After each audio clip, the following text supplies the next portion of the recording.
It's all heating up on the transfer front for Manchester United, with lots of credible and tier 1 sources confirming information on Gakpo and Goncalo Ramos, with Portugal and Netherlands being knocked out and all Manchester United striker targets being from Portugal and the Netherlands pretty much. It's obviously heating up. England have been knocked out of the World Cup, and I will touch upon that towards the end of my video, but Garnacho was asked about the Real Madrid rumours and he kind of ignored them, which just made people a bit wary. Does Garnacho want to go to Real Madrid? De Gea did respond to them saying we will look to keep Garnacho, but Erik Ten Hag has spoken out and yet again said he wants January investment. When Ten Hag's made it very clear publicly he wants January investment, he's spoken about the conditions of that, and tier 1 source The Athletic have spoke about Manchester United signing a striker. What are the chances of Manchester United signing a striker, and this whole situation that would need to happen for Manchester United to sign a striker. So hello and welcome back to Alice Talks Football, and welcome back to another video on the channel. If you do want to stay up to date with all the latest Manchester United news, transfer news, updates and more, because the January transfer window is coming and all our transfer targets out of the World Cup, so it's going to heat up, please do subscribe. I want to dive right into the transfer news. I will dive into Ten Hag's comments, then I'll dive into the Garnacho stuff, and then I'll talk about England. I have to say this, pissing me off. You go on Rashford's Instagram comments, you go on Saka's Instagram comments, you've got some absolute knobheads giving them abuse. One, we shouldn't be abusing anyone and telling them to jump off a cliff when England lose. That's not right. Two, we shouldn't be abusing anyone because of the colour of their skin. And three, do you have a fucking brain cell? Bukayo Saka was the best player on the pitch. I think people will use an England loss to just spread their hatred. And I just have to say, if you're one of those people, unsubscribe and do not do that kind of stuff. It's messed up. But diving into the video, I just had to get that out of the way because that really annoyed me. So, it was said by Simon Stone, Erik Ten Hag likes fellow Dutchman Cody Gakpo and 21-year-old frontman Goncalo Ramos. Now, I knew we were going to get linked to Goncalo Ramos because he scored a hat-trick at the World Cup and got an assist. And I said, wait until we get linked to him. But he is a striker that's young. But because of that World Cup game, Benfica will probably add 20 million on his price tag. However, I know we have been linked to Goncalo Ramos before the World Cup, and I want to throw that up. Goncalo Ramos and Cody Gakpo, Simon Stone, who gets absolutely 100% briefed by the club, like, honestly, probably, like, the best journalist out there, or one of the best, well, not the best, but, like, he's in that Ornstein Romano level in terms of credibility, but he obviously gets told stuff from United, rather than Ornstein and Romano get a little bit more, so he's the tier below, but he's a very good journalist. He's saying, yeah, we want Gakpo, and we're looking at Goncalo Ramos. What I find interesting is he didn't mention Depay or João Felix that we've been linked to. However, maybe, you know, Ten Hag wants more of a long-term striker. He doesn't want to take the risk on João Felix because of the price. Depay would be very short-term. I'm not sure. We're going to delve into what Ten Hag said in just a second. It was also said by Samuel Luckhurst, who again gets briefed from the club just like Simon Stone, but I think Simon Stone's just that tad more credible. Samuel Luckhurst said that Ten Hag's believed to be an admirer of Benfica and Portugal forward Goncalo Ramos. So as soon as Portugal's knocked out the World Cup, United are getting linked to Goncalo Ramos. Now, one, I thought maybe this is PR spin or something, like, I don't know, he scored a hat-trick, easy clicks, but actually, when I think about it, we have been linked to him before. He's a young striker, who's what we need. He's not someone that I've watched much for Benfica, but I have watched a bit of Benfica this season and they have been good. And I think Benfica are going to massively overprice him. I'm just going to tell you that now. They got a lot of money for Nunes and João Felix. But now the World Cup's over, we're getting hurt to him, and Man United can't do anything with the players they want until the World Cup's over. So now the World Cup's over, everything we hear, we know, you know, there's a chance that it can actually happen now. We've heard a lot about Gakpo and João Felix, but we're like, well, it's not going to happen throughout the World Cup. So things can actually happen now. It was also said by The Athletic that for United to make an approach for a striker in January, there are two conditions. One, the player must be absolutely improve the team, and two, it must be affordable. The Athletic is saying if Man United can find a striker that improves the team and is affordable, they will sign a striker in January. I don't know what they mean by affordable, 40 million, 50 million. I thought, is that affordable? I don't know, because the United debt crisis is an absolute mess. Ten Hag did speak about England signing a striker, and Erik Ten Hag said this. He said on Cody Gakpo, I cannot give comments on specific players. I will never do that. Players have contracts and I respect that, but be sure we are working in the background to get the right players. And he obviously can't speak about Gakpo, same with De Jong.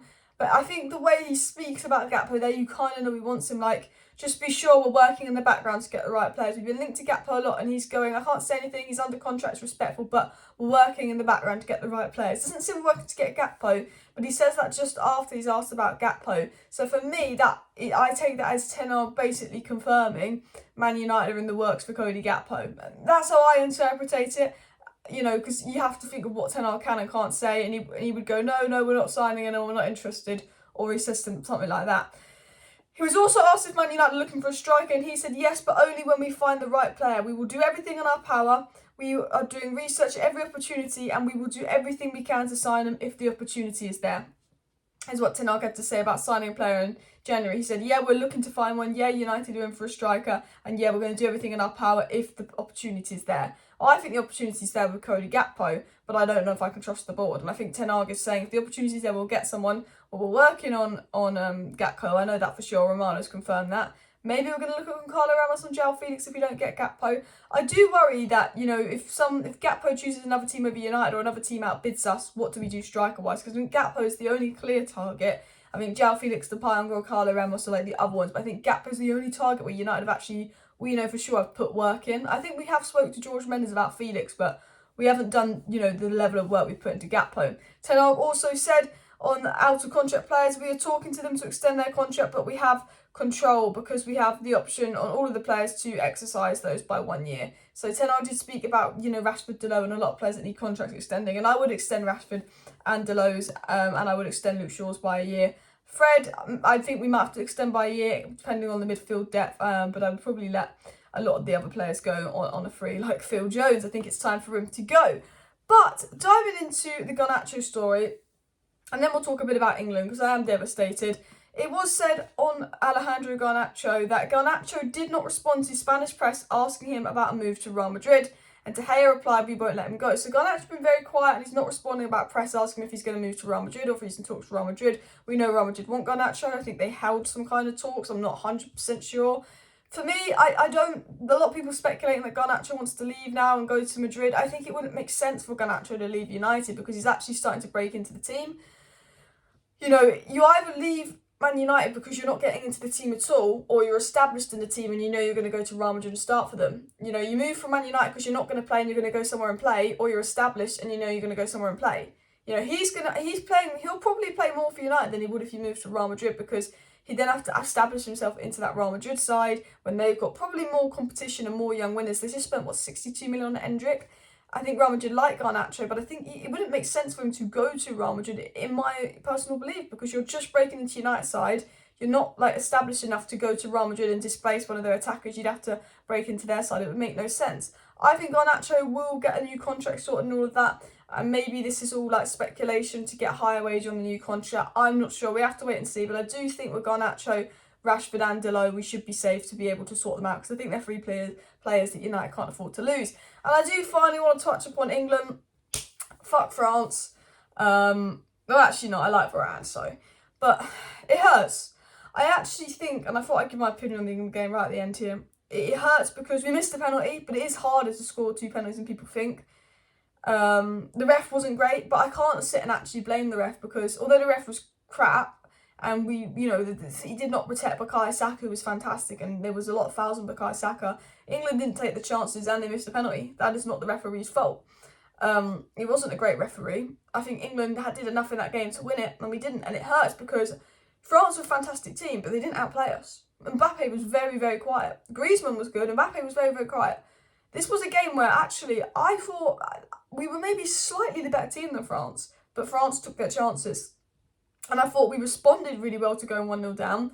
And I'm disappointed with the way we've gone out the tournament because actually it was a quite convincing performance. And I actually think we played all right. It's Southgate's man management though. The substitutions, I just thought 85 minutes to get Rashford on. Why did he take Saka if he was the best player? You took, if anything, he either moves Foden centre and puts Rashford on, or takes Foden off and puts Rashford on. Because I tell you, when it was 1-1, he should have brought Rashford on at 1-1. Because when it was 1-1 and we just made it 1-1, we were really pushing France and we were really getting them on the counter-attack and they were susceptible and their full-backs are their weakness and we were really getting at their full-backs. And Foden's very good when you want to dominate possession and Rashford's very good when you want to counter-attack, and I felt like it was becoming a bit of a counter-attack. And I would have personally have played Rashford. I think, you know, bringing on Mount, I know he won the second penalty, which Kane fucking missed. But I didn't like Southgate subs, to be honest. I just don't. You know what, we played well. But look, at the end of the day, I'm actually quite happy with the England players. I think Rashford, Maguire, Luke Shaw can hold their heads high. All the Man United players perform for England, and that's what I'm happy about. I'm just sad that there's actually people, and hopefully it'll get deleted, commenting racist abuse on Rashford and Saka's post. You know what? I don't get where it just comes from. You know, Harry Kane, hold your head up high, or Rashford, Saka, F you. It makes no sense. It makes no sense, and I feel like these people aren't football fans or England fans. They're just racist people. It's a few minority of really, really racist people who are probably from all over the globe, not even England fans, some of them. And I think they just see an opportunity to put someone down because they're full of hatred. And I don't get it. And it really angers me that people are doing that. I'm going to be honest with you. I just still can't believe it.